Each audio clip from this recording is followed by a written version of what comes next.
ya estamos en Facebook. Vuelve a presentarla, por favor, perdón. Alejandra Serrano Rodríguez, Hola. invitada de ¿Qué hay en la nevera? Una investigadora, gestora, crítica teatral y A veces dramaturga. dramaturga, sí, también. Está con nosotros también Eduardo Vidaurrieta. Eduardo Vidaurreta. Vidaurreta, sí, perdón. José Luis Pérez López. Un gran amigo desde hace muchos años, de la secundaria literalmente, y que pues todos ellos son personajes muy interesantes en el mundo de pues de lo que ocurre en el espectáculo de alguna manera, porque bueno, Alejandra es investigadora del CITRU, Centro de Investigación teatral. Teatral, pero es como Rodolfo muy largo. Sig- Rodolfo, bueno, sí. Centro Nacional de Investigación, Documentación e Información Teatral Rodolfo Sigli del IMBAL. Del Imbal, ¿sí? Y Eduardo viene de una familia que sin esa familia no hubiera sido posible todo lo que estamos haciendo ahorita, prácticamente, que tiene que ver con la venta de artefactos electrónicos y de bulbos antes, ¿no? Y de un montón de cositas que pues, se traducen en televisión, finalmente, ¿no? En radio, en aparatos, en eso. Y José Luis es un ingeniero de sonido que todo el mundo conoce a Juan Gabriel, todo el mundo conoce a Nacha Pop, todo el mundo conoce pues a un montón de músicos El rock en tu idioma. del rock en tu idioma. Y por eso digo que es muy importante y muy interesante tener este menú el día de hoy aquí en la nevera, ¿no? Siempre hablamos de comida, siempre hablamos pues qué hay en la nevera, ¿no? Y muchas veces no nos damos cuenta que la nevera está llena. La nevera está llena de gente muy importante al lado nuestro, que trabaja, que hace, que crea, que hace que este mundo sea mejor de alguna manera, ¿no? Y bueno, me gustaría comenzar primero con Alejandra, que pues el teatro, que es fundamental en el arte, en la cultura, en la sociedad, eh, siempre preguntándose sobre todo cosas, ¿no? Contestando de alguna manera, pero siempre el público es quien se debe contestar. Y es esencial, es de hace miles de años que existe el teatro. Y tú estás ahí, tú estás al tanto un poco de lo que ocurre a nivel nacional, viajas mucho, estás al tanto de qué ocurre en las nuevas producciones, quiénes son las personas que hacen pues este trabajo fundamental. Yo digo siempre, ¿no? Mi hermana estudió teatro, también lo mismo, es dramaturga. No, señor, No, soy directora de directora, teatro. sí, es directora de teatro. Pero tuvo algo que ver con el teatro, ¿no? Y entonces cargaba cables y hacía cosas. Y mejora este programa, por ejemplo, ¿no? Apretándole botoncitos. Pero tú que sí sabes de esto, podrías contestarnos esta pregunta. ¿Qué ocurre en el teatro mexicano actualmente? ¿Cuál es? Porque mucha gente no se da cuenta. La televisión, por otro lado, ha hecho un trabajo que sustituyó al teatro. Pero, ¿qué ocurre con el teatro el día de hoy? Sí, bueno, tienes razón en el sentido en que en efecto el teatro se cuestiona y creo que a veces se ha cuestionado tanto que el mismo público se aleja de repente, ¿no? Como que no siempre son espacios tan cómodos. Y sobre todo el teatro que yo reviso, al que estoy al pendiente, que investigo y dentro del que me desarrollo, pues en realidad es un teatro no comercial, digamos, lo dividimos en circuitos por razones meramente prácticas, pero yo diría que yo me encuentro como en un circuito justo de festivales independientes subsidiados que tienen una intención de búsqueda artística, no vamos a decir si la encuentran o no, pero por lo menos hay una intención de buscar eso que llamamos arte, que también es un término, si quieres también podemos hablar de eso, tengo muchos desatinos con ese término, pero bueno, ¿no? Es un término que conocemos, que todavía es útil. Entonces, bueno, pues eso que llamamos arte, que digamos, es en lugar de buscar un algo que reditúe comercialmente o justo en fama o de esta manera, sino hay una búsqueda pues un poquito más profunda, ya sea sobre ciertos aspectos, ya sea personales, sociales, ¿no?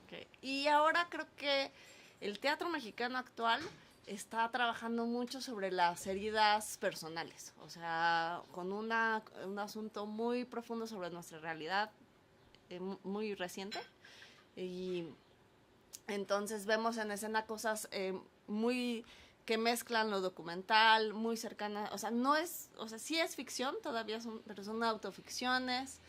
Hay muchas cosas que no son ficción, testimoniales, documentales, pero sobre todo están abordando desde la herida de ellos mismos, ¿no? De quienes están en escena, de quienes están escribiendo. Normalmente son cosas que se producen, se escriben con el ensamble con el que se trabaja, es decir, no es un texto que previamente se construye. También tenemos ese teatro, es una parte importante también, pero incluso ese teatro que se escribe también está hablando de cosas muy recientes, ¿no? Y cosas que nos atañen como mexicanos, no mitos lejanos de otras tierras, sino que realmente estamos pensando qué somos, cómo estamos configurados, cómo nos relacionamos con otros, cómo manejamos nuestras heridas, ciertamente, y el feminismo ha sido una parte importante, ¿no? Claro. Supongo que ha ido cambiando muchísimo la temática del teatro del que yo recuerdo cuando tenía 15 años, que comencé a ver teatro primero en la escuela y después ya de manera personal. Pero también está esta otra parte que influyó demasiado, según yo, en la idea de hacer teatro, y es la televisión. La televisión comercial y las telenovelas y la formación de mucha gente que no vio teatro formalmente, ¿no? La idea de lo que es pues esta cuestión del drama, la comedia, perdón, muchos... Bebo, sí.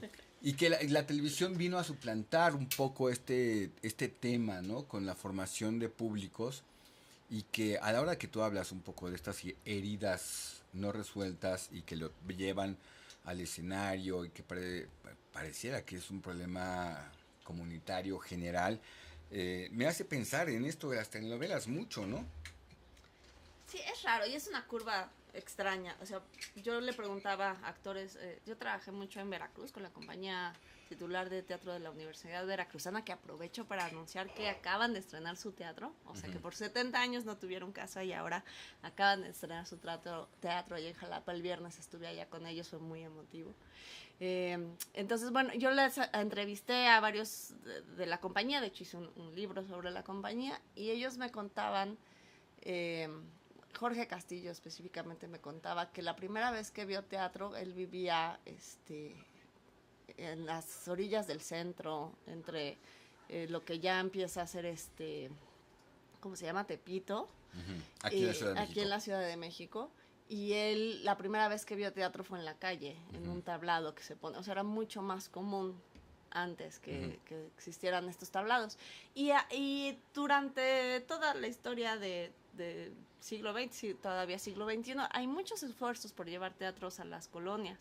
Entonces sí es muy caro, es complicado, etcétera, pero sí se hace, ¿no? Y mucha gente a lo mejor solamente ve esa obra de teatro porque después no necesariamente va a ir a pagar a un teatro, pero se queda con esa primera experiencia, con esa cosa que vio en la calle, ya sea una cosa que se haya hecho concretamente de teatro de calle, y a veces no llevan pues Shakespeare y cosas así más, que son para foros, pero los adaptan para espacios. Ajá. Y eso sigue pasando. Entonces, sí, a lo mejor hay mucha gente que ve las telenovelas y dice, yo quiero actuar, quiero ser famoso. Yo diría que ahora más las redes sociales inclusive, ajá, ¿no? Que hacen esas cosas. Pero la gente que se queda en el teatro requiere una disciplina muy grande, exige un montón, es cansado, la mayor parte del tiempo no estás en escena, estás haciendo otras cosas. Entonces realmente quien se queda del teatro no es porque no tenga esta necesidad de que la aplaudan. Hay que tener vocación, ¿no? Sí, es pesado. Yo me acuerdo en la secundaria, te digo que cuando fue el momento, por primera vez que fui al teatro formalmente, que nos llevaron de la secundaria, ¿no? No sé si te acuerdas tú, José Luis, que... Perfectamente. De hecho, en base a eso le iba a hacer una pregunta a ella. Ajá. siento una necesidad de que ese teatro callejero regresara. Vamos a cocinar con lo que tengamos en casa. ¿Qué hay en la nevera? Con Alberto Aguilar. Que todo el mundo tiene casa.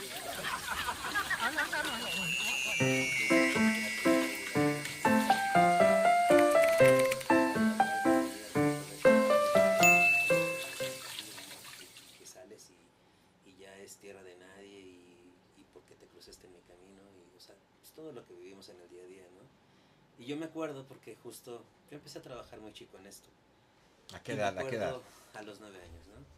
Empecé en estudios de grabación y bueno, es un tema muy largo que luego hablaremos para no salirnos del tema. Pero me acuerdo un día que empezaron cuando, no sé si se acuerdan de esta etapa de que había que escoger a tu jefe de manzana. Ajá. Y que las delegaciones estaban haciendo el trabajo de vamos a llevar por medio del teatro a que escojas a tu jefe de manzana.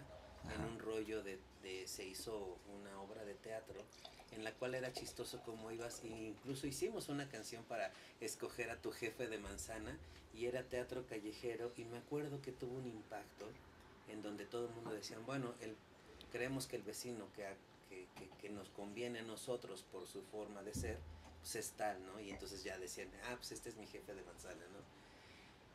Y eso lo hicimos bueno, empezó en la Benito Juárez, pero yo hice Benito Juárez, Coyoacán y parte de Iztapalapa, ¿no? Y tuvo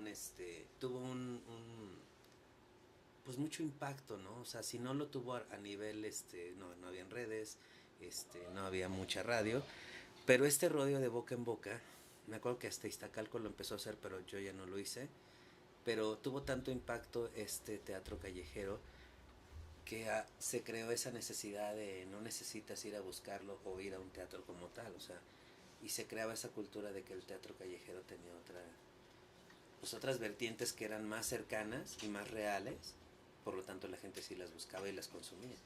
Sí, sigue pasando. Lo que pasa es que difícilmente, es muy curioso cómo difícilmente nos enteramos justo habiendo este asunto de las redes. Somos más, nuestra lejanía es más grande, a pesar de que tenemos redes, a pesar de que, ¿no?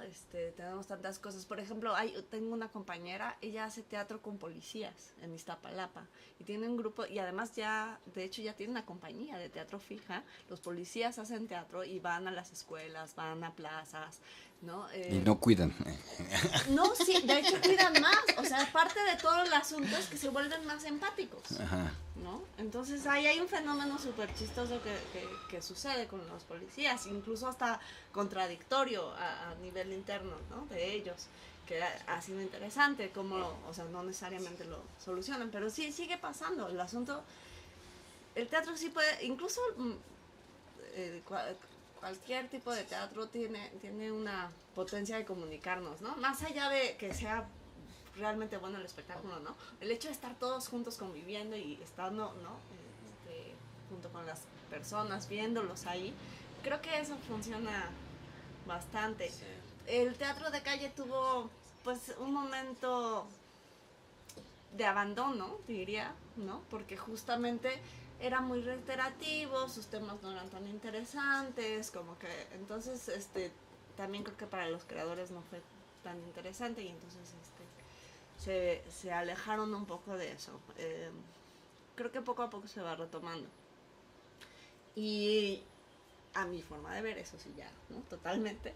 Yo siento que no todo lo que se presenta en plazas, no voy a decir calle necesariamente, porque son diferentes características, sí. ¿No? Pero digamos, por ejemplo, en plazas o en espacios públicos, que no necesariamente tiene que estar diseñado para eso, sino que pues simplemente llevar tu propuesta y hacer un esfuerzo extra, porque en efecto requiere un esfuerzo extra, ¿no? Convocar a la gente, que se quede, que se escuche, una serie de complicaciones tanto técnicas como temáticas, que sí creo que si la apuesta está sobre la actuación, se puede trasladar fácilmente casi cualquier obra a un espacio. Y bueno, por ejemplo, con el grupo que yo trabajaba en Área 51, hacíamos mucho eso de la obra que se estrenaba, se iba a las colonias periféricas de Jalapa, la que fuera, ¿no? O sea, era parte de como de lo que hacíamos. No era teatro de calle, no estaba pensando como teatro de calle, muchas veces incluso llevamos iluminación y todo para que tuvieran la experiencia de teatro. Completa. Sí, ¿no? Entonces sí, no estaba pensado como un teatro de calle, pero la idea era acercar el teatro a la gente. Claro, te digo, yo vuelvo a esta historia de secundaria porque ahora que te tenemos aquí esa posibilidad de tener una investigadora de teatro formalmente, ¿no? Una Alguien que chismosa hay una del chismosa, alguien que sabe de todas estas cosas, que bueno, probablemente, bueno, en otro programa vamos a hablar de lo que ocurre en el teatro profesional y en el teatro, pero a mí lo que me interesaría es saber sobre esta cuestión formativa, ¿no? ¿Cómo se llega a los alumnos? ¿Cómo se llega a la gente joven para que se enrole en la idea, primero de leer y después leer lo que es el pues teatro, e ir a ver, empezar a conocer qué es buen teatro o qué es mal teatro? Cuando íbamos en la secundaria, por ejemplo, una vez nos tocó hacer una obra de teatro, ¿no? Que era como final, ¿no? Qué memoria la suya. Era un trabajo final y pues era un grupo completo, éramos creo que 2 o 3 equipos por grupo. Ajá. Y en mi grupo estabas tú, Sí, sí, sí. estaba el Flamas, estaba El Alanchote. a este, uno que juega básquetbol, sí. que se me fue. No, el apellido, eso se Lo me va a fue. ver y te va a resentir, te va a comentar. Sí, Hasta Mares estaba. sí, bueno, tenían que estar un montón de gente. O sea, un grupo de 30, por lo menos había 10, y solo participamos 4. 4 que llevamos, por ejemplo, un aparato de música para poner discos. En la sala, yo llevé la sala de mi casa para la escenografía. El Flama llevó parte de su casa también para hacer la escenografía. Y actuamos y dijimos, hicimos, pero 6 no hicieron nada. 6 se quedaron ahí de espectadores porque no tenían permiso para usar nada de su casa como escenografía. No tenían permitido ni siquiera llevarse un disco. Nada. O sea, era una cuestión. Para mí era increíble que no hubiera ese grado de participación como fuera, ¿no? Aunque sea cargar un cable. No había nada. Es un reflejo, ¿no? ¿Cómo te subes a un teatro, a hablar en el público? Ya no digamos actuar, porque pues actuar, pues... No, pero para nosotros, o sea, yo me acuerdo a lo primero que me enfrenté, o sea, no fue a lo porque había que escribirla también, ¿no? O sea, y me acuerdo que o sea, obviamente ellos ya traían esta creatividad y no era difícil, pues, escribirla, el problema era actuarla. Y entonces cuando te pones enfrente de tus compañeros, sí se complicó, bueno, a mí se me complicó de... ¿qué hago aquí? O sea, entiendo que es parte de la escuela y de una calificación, pero ¿qué hago aquí? ¿No? O sea, era complicado. Pues es que es lo bonito del teatro. ¿Cómo no querer el teatro? O sea, por un lado es el reflejo de lo que sucede en la sociedad misma, ¿no? Unos participan, otros no participan, unos están esperando que les digan qué hacer, otros toman iniciativa, siempre, o sea, esos desequilibrios que podemos encontrar. Y luego la otra, ¿no? Todas las herramientas que te da de confianza contigo mismo, de trabajo en equipo, de pues si no estamos todos en realidad no funciona al final, ¿no?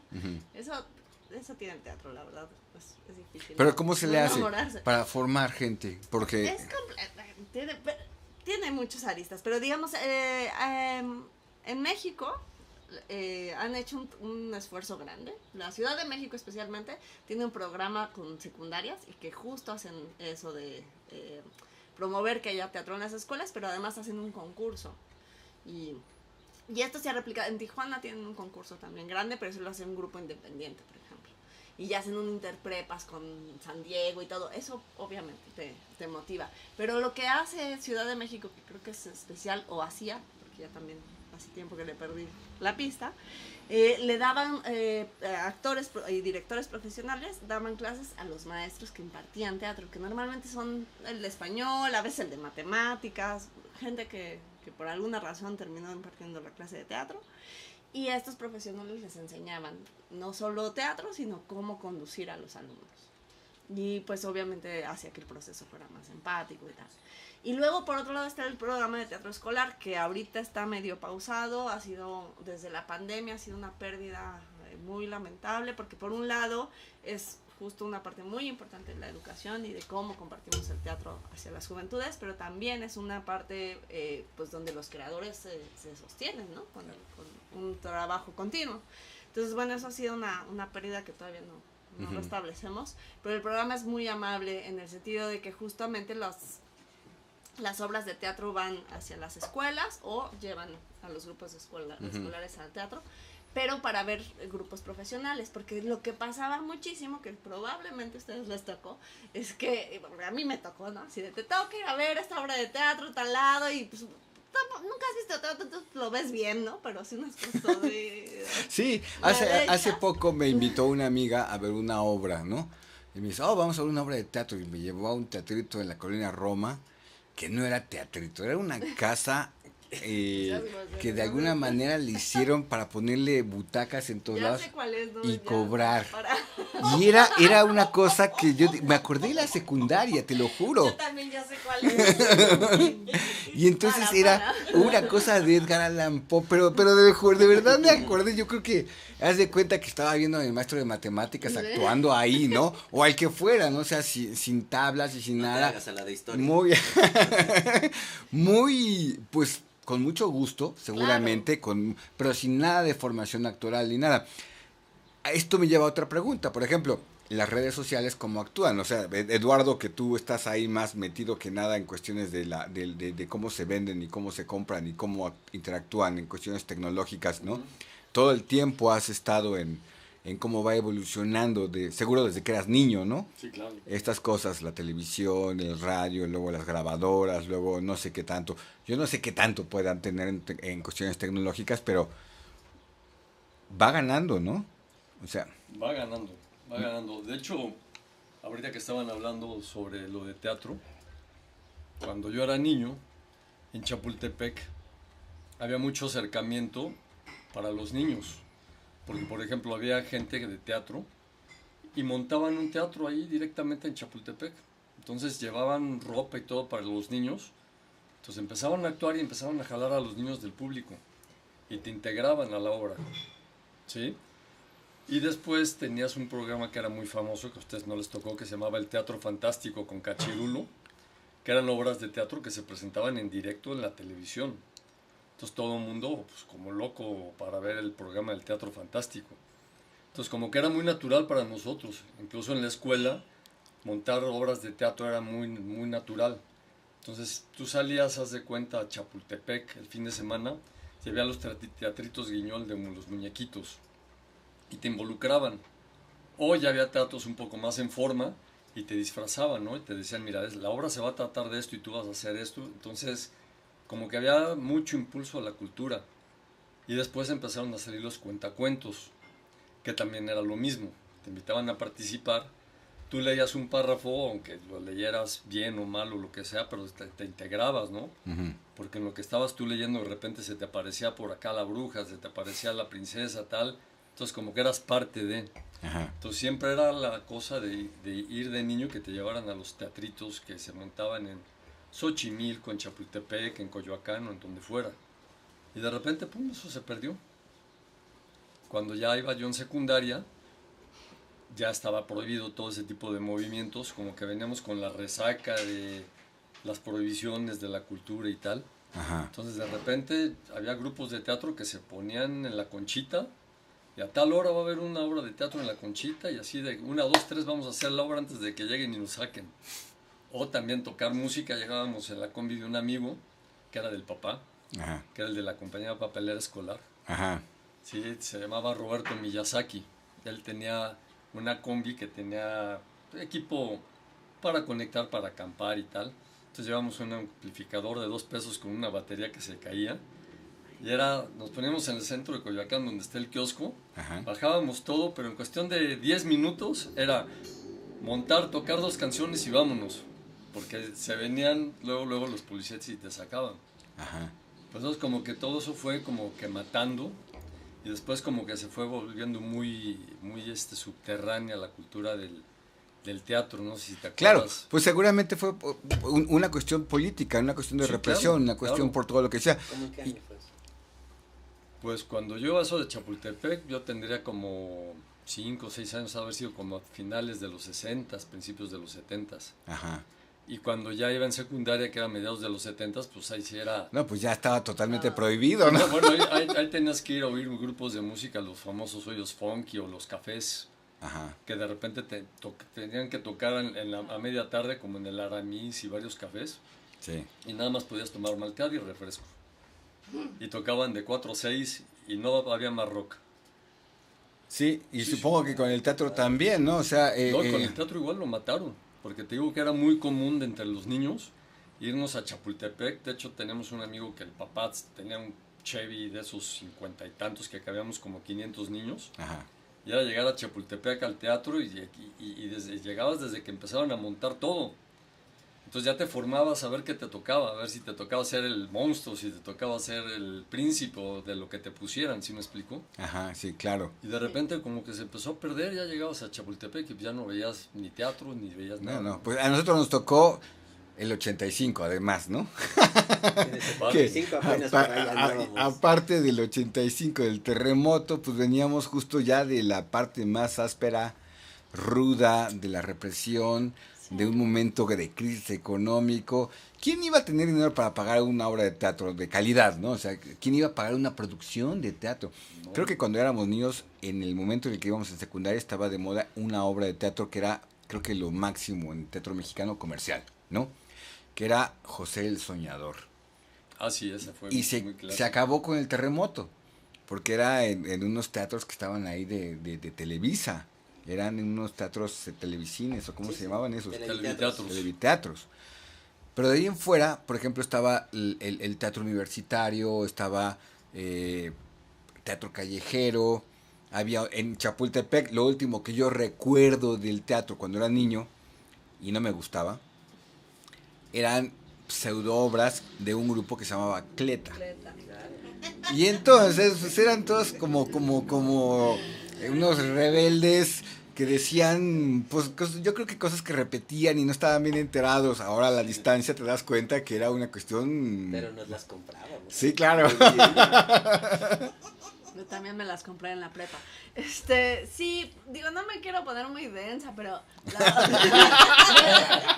lo que terminó pasando es también la institucionalización de las artes, ¿no? O sea, con la creación de Conaculta, el FONCA, este sistema de becas, que justo, ¿no?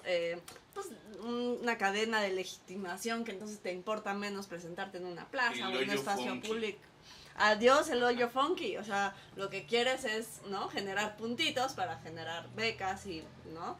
Y alcanzar un estado, pues, de privilegio. De bienestar. De privilegio, porque comer diario.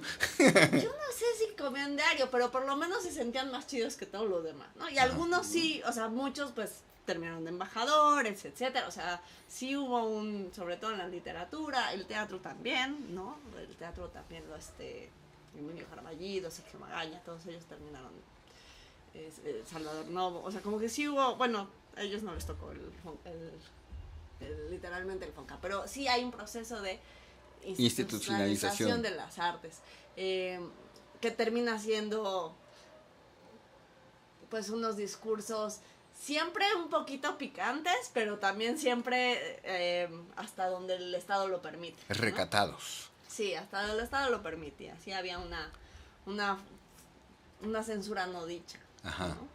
Pero en nuestro tiempo, 90. como niños, nos tocaba, en la ignorancia absoluta, esa posibilidad todavía de encontrarse en la calle con todo esto. Pero ahora, ¿con qué te encuentras? Ahora que se supone Eso que hay me una gustaría apertura, un poco, que hay una idea pero más sí clara. hay apertura. Bueno, en el caso de los niños, que hemos estado hablando mucho a partir de estos recuerdos infantiles de ustedes, que se conocen desde chicos, creo que es muy pertinente, porque ahora justamente el teatro, en general el teatro se ha alejado de la televisión. O sea, insisto, desde donde yo hablo, ¿no? O sea, claro, el teatro comercial es muy televisivo, tiene una idea de set, etcétera. No estoy hablando de eso. El teatro que busca otras formas justamente se aleja de la televisión, ¿no? O sea, si ya todo eso está en la televisión, ¿qué otra cosa puedo dar? ¿No? ¿De qué otra cosa puedo hablar? Y justo para niños, pues que justamente los niños tienen, pues, una gama impresionante, ¿no? Y de efectos especiales y de lo que quieras. El teatro para niños se ha vuelto, por un lado, sí muy participativo, muy evocativo de la imaginación, O sea, de todos los efectos especiales se hacen en el escenario, toda la música se produce en el escenario, todo lo que estamos construyendo es con la imaginación, ¿no? Para que realmente sea distinto a la televisión, por un lado, y por el otro tocando temas que no se hablan en la televisión. Temas de muertes infantiles, donación de órganos, abuso sexual infantil, temas fuertes, o sea, no hay restricciones actualmente para el teatro para niños. Se tocan con una poética específica, de una forma, ¿no? Para acercarse a ellos, para cuidarlos también, para que abran sus ojos para que al sepan mundo que existe todo eso. Conciencia. Sí. Y ahora actualmente hay un movimiento muy fuerte en México, pero en toda Latinoamérica, de teatro para bebés. Para bebés. Para bebés, de 0 a 3 años. Sí. No es dramático, no tiene una narrativa, es sensorial, es muy musical, intenta jugar con las luces, pero también tiene que ser muy tenue, porque los ojos de los bebés todavía no están tan desarrollados. Entonces tiene muchas especificidades muy interesantes. Ahora que mencionabas Muy esta cuestión filosófico, de los niños, bueno, que tienen la posibilidad de crear todo esto también en el escenario, si yo hubiera sabido en esa edad de 12 años, porque yo quería hacer, en algún momento me pasó por mi cabeza, yo creo que todos los niños, ¿no? La televisión nos jalaba sin saber qué era la televisión, pero no ser famoso, ¿no? Simplemente actuar o estar ahí, ¿no? En algún momento casi todos los niños y niñas, esta idea de estar en la caja esta, ¿no?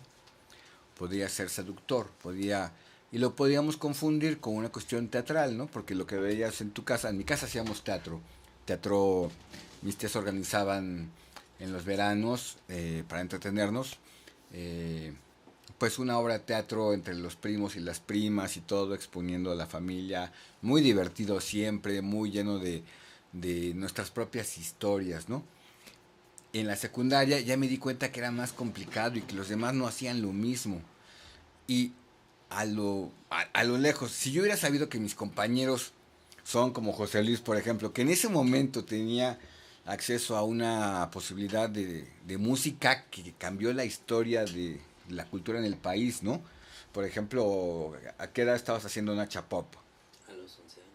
A los 11 años estaba haciendo el primer disco, el CD de Nacha Pop. Del primer CD, 1986. Pero él tampoco lo aplicó hasta a nuestra propia experiencia, ¿no? Porque me daba pena, ¿no? O sea, realmente era un tema de, pues llegaba a la escuela sin dormir y cosas que yo decía, pues ¿cómo no me van a entender si les digo que vengo de un estudio de grabación que estaba en Poligrama ahí en Miguel Ángel de Quevedo, ¿no? Que venía de trabajar, era un niño trabajador, pues. Vivía dos realidades. Pero bueno, retomando, ¿tú le apostarías al teatro y poder cambiar algo de esta historia donde cómo sensibilizar más a la gente cívicamente? O sea, porque entiendo las historias de lo que hablas, de lo que... pero... No sé, cuando dices le apostarías, no sé en qué aspecto te refieres, o sea, es más bien a qué nivel, porque a nivel humano, a nivel 1 a 1, individuo, funciona. El asunto es que a nivel masivo es muy difícil reproducirlo. Yo sé, ¿no? pero por ejemplo, en esta historia que te contamos, ¿no? Yo me acuerdo que para mí sí hubo un parteaguas, como yo ya venía viviendo esta parte de los escenarios, los discos que se grababan, la gente que era muy famosa, pero yo no decía que los conocía. Yo digo, sí marcó, haber hecho esa obra a mí me marcó lo que no quería de mi vida, y que yo no me quería dedicar para nada a estar en un reflector ni en una cámara. Yo decía, atrás es mi mundo, entonces me encanta lo que veo, me encanta todo lo que tenga que ver con una consola, con una grabación y demás, ¿no? Entonces, si a mí me marcó de esa manera, pienso que hoy día, te digo, sobre todo con esto de, pues tienes el acercamiento a tanto, ¿no? Y me acuerdo antes de que empezara la pandemia, yo ya veía mucha gente que decía cómo el celular nos estaba desuniendo y que platicaban más con un celular que en plática normal en una mesa. Y de repente eso, en la pandemia, nos vino a juntar, ¿no? Porque era la manera de convivir y de hacer Zoom o cualquier tipo de tener como este contacto, ¿no? Sí, yo estoy segura que no hay nadie que haya participado en un proceso teatral que haya salido igual que como entró. Y en ese sentido, bueno, algo que sí abogamos, o sea, digamos, como en diferentes niveles, ¿no? Una cosa es el teatro profesional, hecho por profesionales, que a lo mejor puedes llevarlo a otros lugares, y yo sí apuesto por eso, pero sí, es caro, es complicado, etcétera. Pero por lo que más apostaría es por la educación básica, ¿no? Ya en algunos países de Latinoamérica se ha pasado la legislación para que el teatro sea una materia curricular. Ya existe el antecedente. Y aquí lo hemos estado también un poco... No existe insistiendo. aún. No existe, aunque existen muchas escuelas. O sea, sí hay... Pero es como una incluso en la resistencia, SEP, ¿no? Incluso incluso ¿sí? dentro de la misma SEP existe la plaza de maestros de teatro, no todo el mundo la tiene, es complicado, no es tan... Hay a nivel, en bachilleres, el colegio de bachilleres tiene unos festivales y concursos grandísimos, por lo menos en Veracruz, que es lo que yo conozco, que viví allá mucho tiempo. Allá también las escuelas, las prepas, las secundarias también tienen su concurso teatral, y además, como hay muchos gente de teatro muy interesante, los chavos presentan cosas muy interesantes también, ¿no? Ya no se termina, ya no está solamente en pastorelas. No, que va, no, yo también he visto cosas pues dramáticas. Y en tenorios, ¿no? Que también se puso de moda cuando era niño. Creo que lo más famoso que conocía muchos de mis compañeros que se lo llevaban al teatro a ver el tenorio de Paco Stanley, ¿no? Y todo, o sea, sí, hacen de todo. Y también con adultos mayores. Ajá. Con adultos mayores también es una experiencia padrísima. Sí, pero como la televisión invadió todo, ¿no? O sea, al final somos productos. Lo que pasa es que la televisión se satanizó porque se empezó a utilizar para cuestiones políticas y cuestiones de control y tal. Pero en realidad la televisión empezó con la gente de teatro. Eran obras de teatro que se televisaban. Y era un acercamiento que le dabas a la gente para poder estar todos los días siguiendo una trama. Pero eran puros actores de cine y de teatro, que los actores de cine empezaron en el teatro. Entonces fue una como continuidad de, ¿no? Pero realmente yo no le veo tanto horror a la tele de que Televisa te idiotice y tal, porque bueno, a final de cuentas te puso la cultura a la mano. Ajá. Que después se manipuló es otra cosa. ¿Sí me explico? Pero creo que por lo menos cuando nosotros éramos niños, pues todo era pues con actores de teatro y sí te jalaba. Claro. Y sí te jalaba ir a pero teatro. sí es una degradación. Obviamente.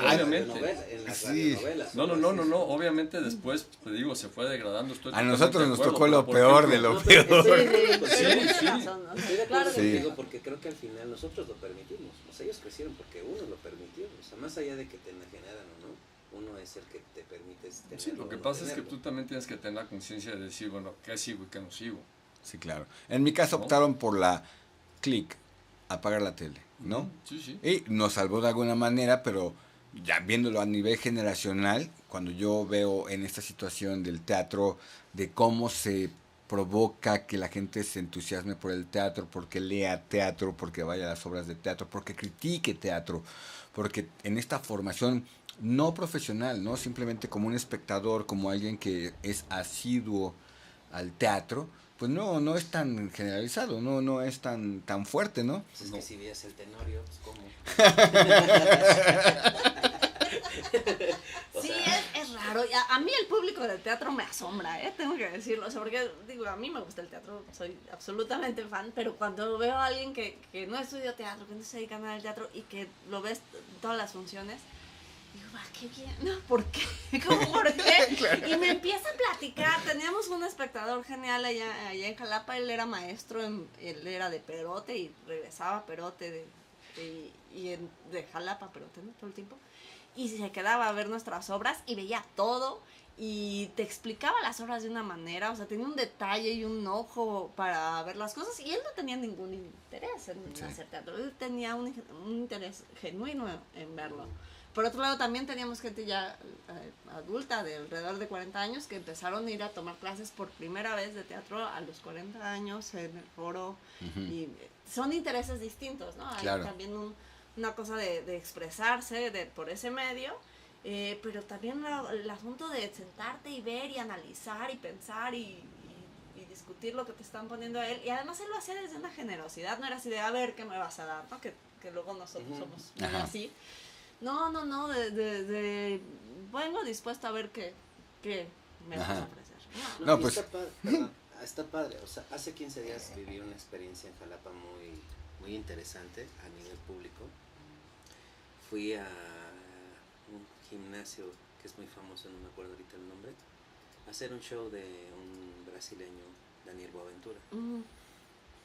Pero me di cuenta que sí había un público selecto que tiene mucho que ver con cultura. O sea, Daniel Boaventura, si no tienes un nivel cultural, no hay manera de que llegue, no es como tan común, y pareciera serlo, ¿no? Pero me llamó mucho la atención que Jalapa, siendo un lugar que pues, no es grande prácticamente, ahora ya está junto con otro Coatepec, están juntos, no te das cuenta en qué momento estás en un lado y en el otro, ¿no? Pero que culturalmente han crecido mucho, y eso me llamó muchísimo la atención de que si son exigentes con lo que quieren ver, ¿no? En general, no nada más en el teatro, sino sí tienen un nivel cultural bastante que no lo pensarías ni siquiera. Bueno, ahí te voy a regañar, porque esa es una idea centralista absolutamente, ¿no? O sea, la cultura en Jalapa ha sido pues desde los 20, así, o sea, tuvo la primera orquesta sinfónica en el país, la primera compañía de teatro en el país, o sea, es una ciudad que nació siendo cultural. Su gente nunca ha tenido, o sea, su gente siempre ha crecido con esto alrededor. Cultura. Y tiene una cosa muy particular que a mí o sea, que lo que siento que más se nota que es una ciudad cultural es en el consumo local. O sea, defienden mucho sus marcas locales, sus restaurantes, incluso sus tiendas, o sea, no hay Oxxos en el centro, no hay Starbucks en el centro, o sea, defienden lo que decías, o sea, es nosotros que apoyamos, ¿no? Y Jalapa lo apoya muy bien, o sea, como lo tienen muy claro. No, y me encantó, o sea, digo, desde mi ignorancia de nada más ir a ratitos, digo, está increíble porque sí, o sea, para estar 2 días, sí ves esto que dices, órale, sí hay nivel. Sí hay nivel. Sí No hay se nivel alcanza de a ver vida. aquí. Bueno, nosotros crecimos en Coyoacán, ¿no? Y en Coyoacán pensábamos que era como el alma cultural de la ciudad hasta que creces y te das cuenta que no hay nada. Es más, de hecho, comprábamos todo. Claro. O sea, pero no tanto. Yo me acuerdo cuando terminamos la obra de teatro esa de secundaria y a la mera hora pues ya se acabó la obra y todo el equipo tuvo 10. Y los 4 que terminamos haciendo todo, pues sí teníamos 10, pero teníamos que regresar a nuestras casas cargando todo. Y ahí llevábamos el sillón y la lámpara por la calle. Te digo porque que el teatro es miserable. ahí se me acabó Claro. la idea de hacer ya teatro. Muchos, o sea, ya con tu carrera terminada y todo, pues claro, lo que quieren es que los inviten no, y los sigue lleven. pasando, ¿no? Yo lo veo en mis hijas así de, a nivel prepa, que los trabajos de equipo, que son de 12 personas, los hacen 2 o 3. Claro. Sí. Y se reparte la calificación. Lo que pasa, ahorita, perdón, volviendo a lo que comentaba Eduardo, que le tocó otra época, una época más, pues más bonita en esa situación, ¿no? Más libre, digamos, menos decadente. Y bueno, tenías tu combi o te llevaban en combi, ¿no? No, era la combi de un cuate que la tenía adaptada para salir a acampar con los papás y tal. Entonces de ahí, como tenía luz común, entonces ahí nos conectábamos en el amplificador y podíamos, pues, un amplificador chiquito de guitarra, uno de bajo, y era, órale, 1, 2, 3 y darle 10 minutos hasta que veías que empezaba a llegar ya la policía de la delegación. Entonces ya terminabas la canción y vámonos, pero era salir a repartir papeletas de que vamos a tocar en 2 horas en el centro de Coyoacán, y nos íbamos afuera del Instituto México, de la secundaria 72, del Simón Bolívar y de todo eso. Entonces era llegar y pues ya había a lo mejor 5, 6, 8, 20 chavos, lo que fuera. Y era la de 3, órale, a tocar y como saliera y vámonos. Para que veas que no nada más los Beatles, ¿eh? Pero sí era. Pero así era, pero en esa época ya en los 70s, que pues ya ser rockero te veían así como, no manches, o sea, ¿qué te pasa? Sí. Ya era muy chistoso porque incluso había una policía que le llamaban la policía secreta en México. Ajá. Pero curiosamente andaban en una camionetita Datsun y venían 2 y vestidos igualitos. Entonces era la policía secreta, entonces ya los ubicabas y ya decías, puta, ya llegaron estos cuates. Entonces cortabas fiesta y cortabas todo. Pero yo creo que a lo mejor, no sé, te quiero hacer como pregunta. Yo creo que cuando le empezaron a meter el esnovismo a la cultura, de que tienes que ser muy culto para oír música clásica, tienes que ser muy culto para el teatro y todo, yo creo que ahí fue cuando, ¡pum!, vino el frenón. Porque mucha gente dejó de ir por la pena de decir, si yo voy al teatro, pues me van a decir que soy muy mamón, muy culto. ¿Sí me explico? Yo no sé si fue un poquito esa situación. Es que sí, estoy de acuerdo contigo, pero también por el contrario, cuando no ha sido así, ¿no? O sea, la cultura siempre ha sido un privilegio. O sea, los que sabían escribir, los que podían pagar para ir al teatro, los que tenían el palco, ¿no? Los que sabían escuchar música. De repente sí había una parte que era para el vulgo, que se abría, por supuesto, y la música popular tenía, ¿no? Y el teatro popular, o sea, como que siempre fue separado, ¿no? Y aquí en México tenemos esto, ¿no? Artes populares y artes. Entonces, más bien ha sido la batalla de irlo tumbando, ¿no? Si tú vas a un teatro decimonónico, de estos teatros centenarios que todavía tenemos en la ciudad del Esperanza Iris, tiene más de 100 años, es una arquitectura impresionante, apabullante, o sea, no sientes que si vas ahí en shorts, no te van a dejar entrar, esa es tu sensación. Yo voy en pijama prácticamente, porque hay también como un asunto como de manifestar de, no, este es un lugar para todos. Sí, claro. Pero la verdad es que sí el lugar te impone, ¿no? Entonces hubo más bien como ese, por lo menos a mí lo que me tocó, que soy un poquito más chica que ustedes, poquito, no tanto, pero sí más bien lo que me tocó fue eso, ¿no? Como la desacralización de los espacios, pues sí, ¿no? Como esa rebelión de, no iba en pijama, pero iba peor que en pijama, ¿no? Así como todo roto y tenis y como esta cosa de, esto es un espacio para todos. Quitarle el asunto de los asientos numerados para el teatro fue un asunto de democratización que fue vital, que luego el cine lo recuperó. O sea, es muy chistoso porque en el cine tú llegabas y te sentabas, ¿no? Donde fuera. Era un asunto democrático. Si llegas antes, sí, tienes mejor lugar. Sí. Y ahora, pues porque es más cómodo y porque internet y todos estamos más cómodos, estamos de acuerdo, nadie lo va a negar. Pero entonces el teatro lo ha estado recuperando a su vez también, pero de verdad fue una lucha también, de decir, vamos a quitar esto, vamos a quitar los palcos, vamos a quitar, ¿no? De que cueste más un espacio que otro. Si llegas temprano, entras abajo, si llegas tarde, te toca hasta arriba. Entonces, eso, más bien a mí lo que me tocó fue al revés, como irlo, pero el público en efecto ya estaba ciscado, como dicen, la mula no era lisca. ¿No? Sí, no es gratuito. Claro. No es gratuito ese rechazo. Ahora, y todos los teatros populares, porque a mí me tocó todavía una buena época en que había muchos teatros populares y veías a los buenos actores en los teatros populares, iban sin pena, ¿eh? Pues sí, lo que platicábamos, ¿no? De la institucionalización, o sea, entre la prohibición y la institucionalización, como dijiste, mataron buena parte de eso. Sí, porque es curioso. Por ejemplo, en Argentina, en Buenos Aires, vas a la calle de Corrientes y todos los fines de semana está así de gente. Y de todos tipos, ¿eh? Sí. Desde gente de mucho dinero hasta gente que no tiene más que para lo indispensable. Y todas las obras de teatro están llenas. Y estás hablando que tienes un teatro y otro y otro y otro, y a lo mejor 50 teatros uno tras otro. Llenos. Y diferentes tipos de obras, desde las obras walk, así que es lo novedoso, hasta las muy clásicas, y siempre hay mucha gente rodando en toda esa zona. ¿Por qué aquí en México no funcionó algo así? Porque le dieron macanazos. Pero no, las historias son distintas. En Argentina tuvieron una dictadura fuerte, nosotros le decimos la dicta blanda, ¿no? Que justamente generó esas contradicciones. Y ¿no? Llegaba la secreta. Exacto, o sea, como ese acoplamiento. No vas a estar hablando.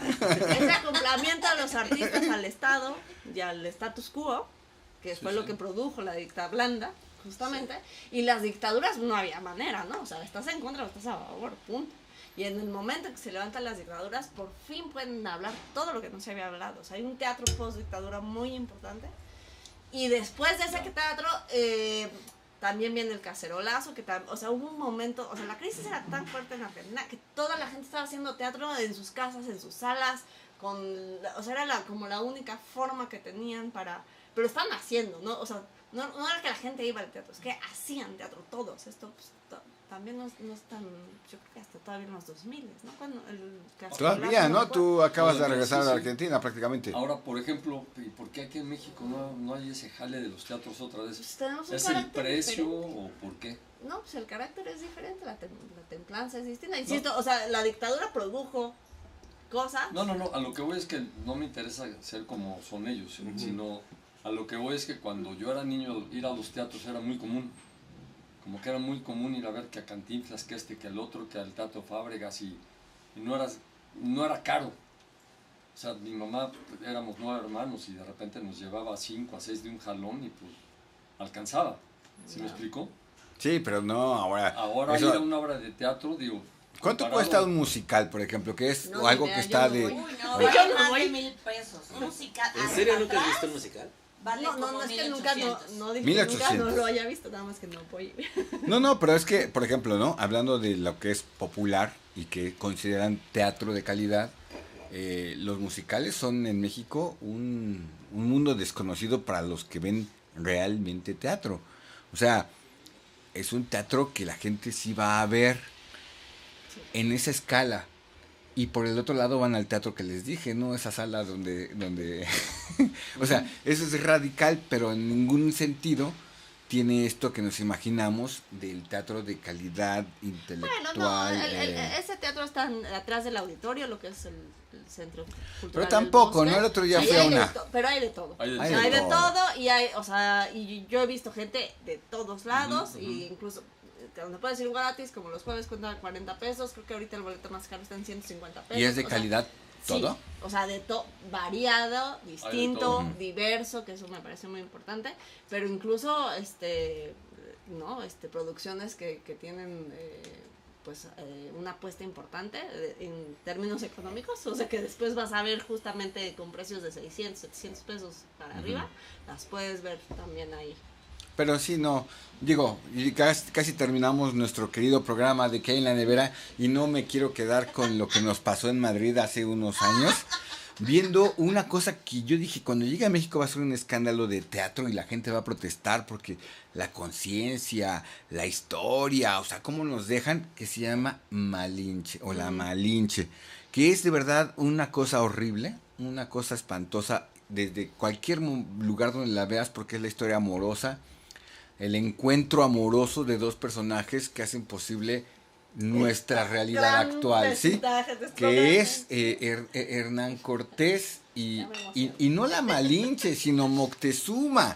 O sea, es digamos una historia interesante en el sentido woke, como dicen, pero desvirtuada totalmente, que los españoles que teníamos a un lado en la inauguración de esa obra estaban indignados, estaban con una pena horrible para nosotros que sabían que éramos mexicanos.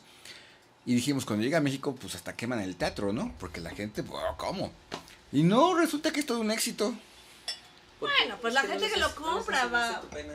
Claro, la gente que lo compra ya sabe a lo que va y va con... O sea, es un público dispuesto. Y los que no vamos, porque ya sabemos que vamos a ver y no vamos a gastar ese dinero. Y también hay una...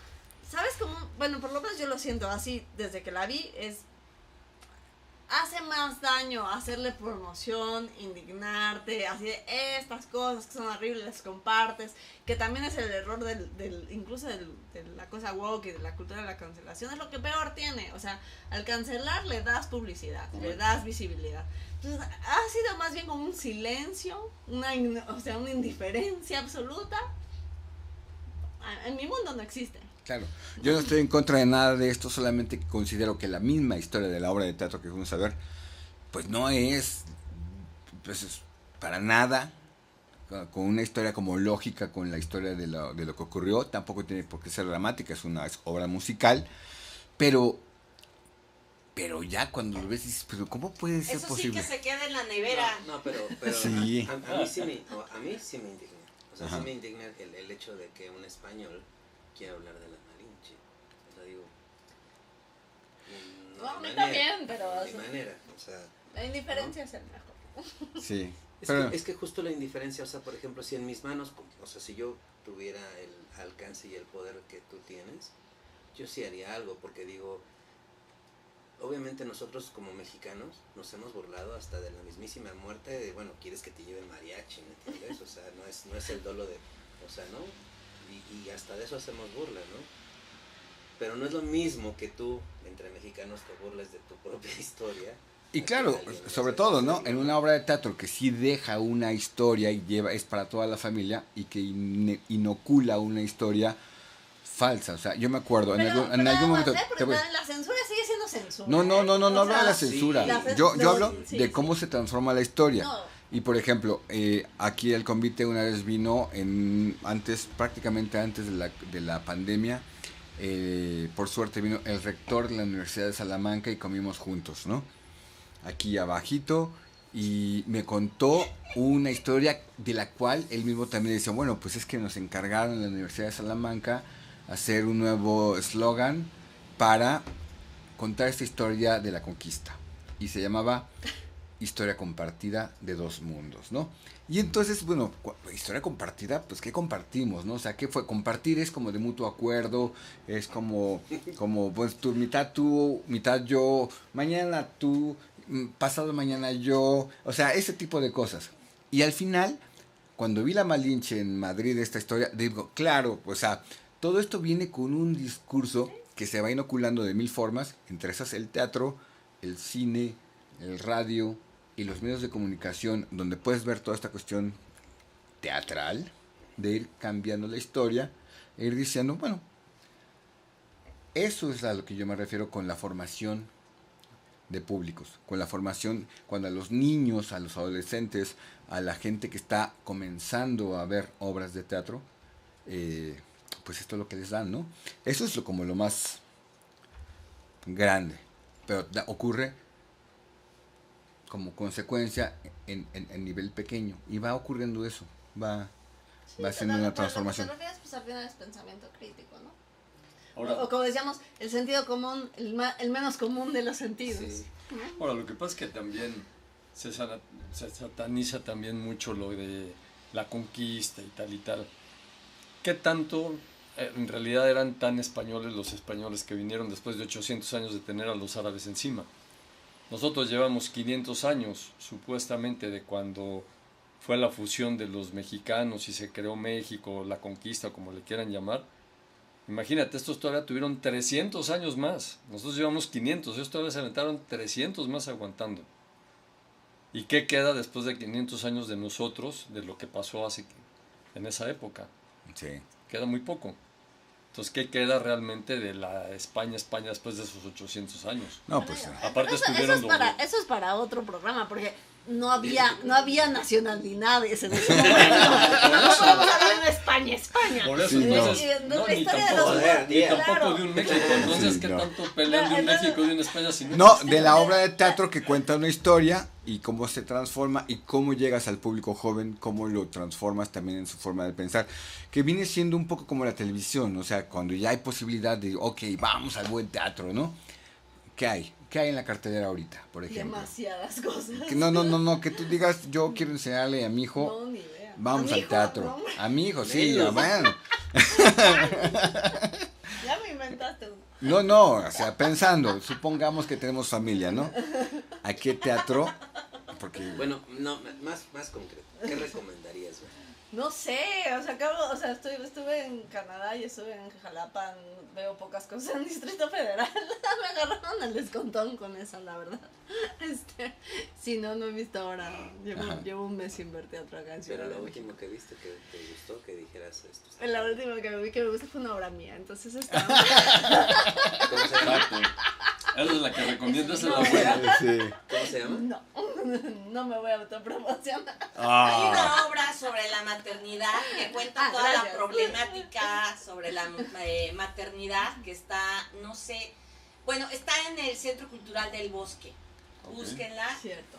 Está actualmente. Actualmente. Ay, Bueno, pues no. vayan. No, acaba de empezar. Sí, sí. Bueno, pues vayan al teatro. Vayan al Centro Cultural del Bosque, siempre hay algo chido. Y sí, ya llegó prácticamente el final de este programa. Este tipo de mesas que son más sobremesas y para a mucho público puede decir, pero ¿de qué están hablando? Estamos hablando de historias finalmente que tienen que ver con la cultura, con lo que ocurre cotidianamente. Siempre están ligados, ¿no? Y además, pues hablar públicamente de lo que se nos pasa por la cabeza, incluso cuando tenemos la posibilidad de hablar con alguien experto en algún tema, en este caso el teatro.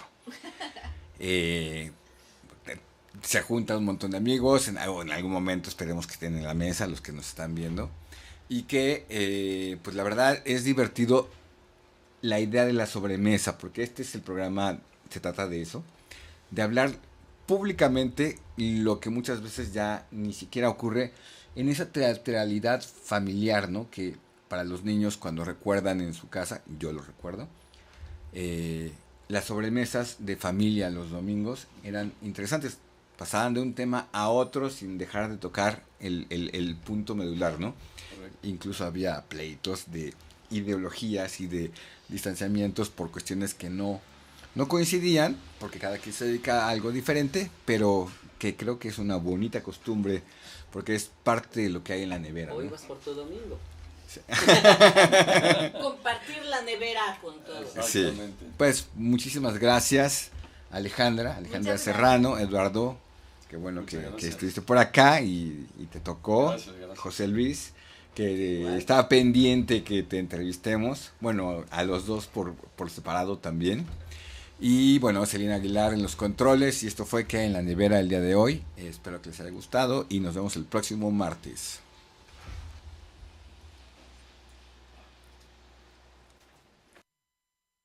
¿Qué hay en la nevera? Con Alberto Aguilar.